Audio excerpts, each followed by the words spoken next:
It is December 24th, Christmas Eve, and we are heading into work today because there's a planned power outage occurring on the 26th.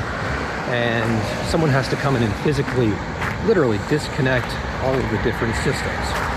So here we are on the 4th floor. Looks like everyone's already left for the winter holiday. Ah, there we go. Motion sensors, nice. I need to be careful that I don't lock myself in or out of anywhere. I've never powered down the system before, and apparently there's quite a bit that needs to be done. Now, most of the work is done remotely by the team on the West Coast, Dreamscape Learn itself. So they've already logged into the system and powered everything down. Oh my God, my hair is a mess. So now we're in the server room and disconnect the backup battery inside of each one, and then disconnect the power from the wall. Both server racks here.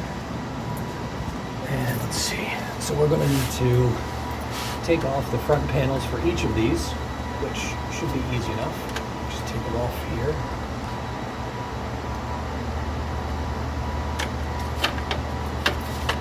There we are.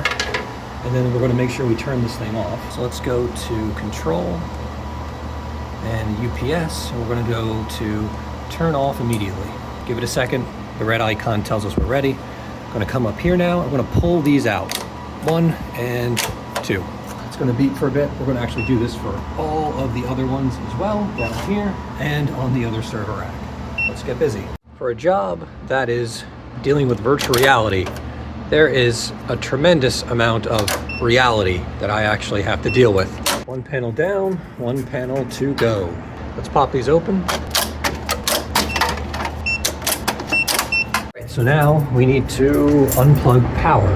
Oh, this kind of sucks. It's beeping like hell. We're gonna start disconnecting, so let's try this. 3, 4. Let's see if we can find a chair for the other ones. 1, 2, 3, 4.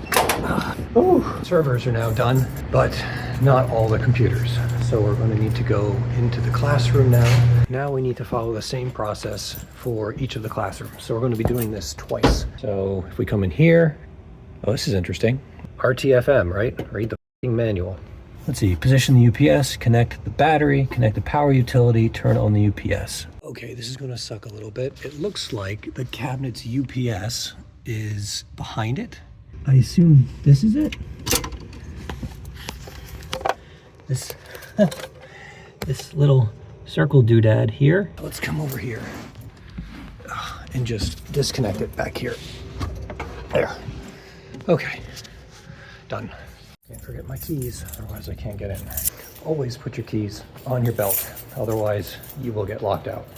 So it looks like the UPS is down, so we can just disconnect this from the wall. Now I think I have to disconnect literally every headset from the power boxes, which are on a raised floor. So we can see here, power boxes. So it looks like, geez, what is that? Probably close to 15 or 16 power boxes we've got to deal with.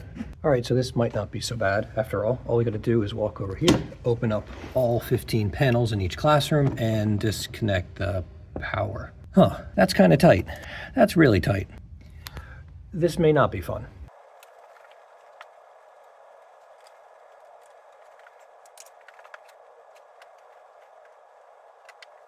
Unfortunately, some of the things I can't disconnect without undoing all the work here.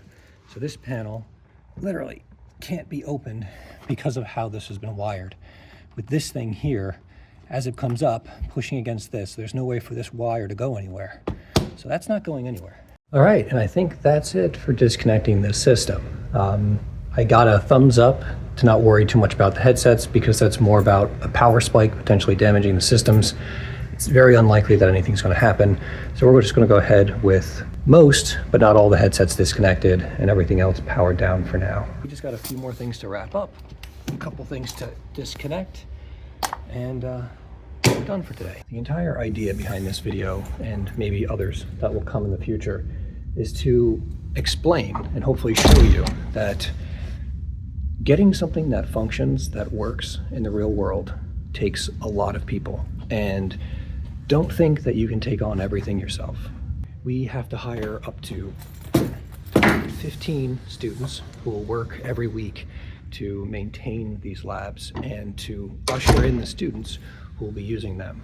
And while that's not going on, I and the team of developers will hopefully be inside this space where we will be creating content.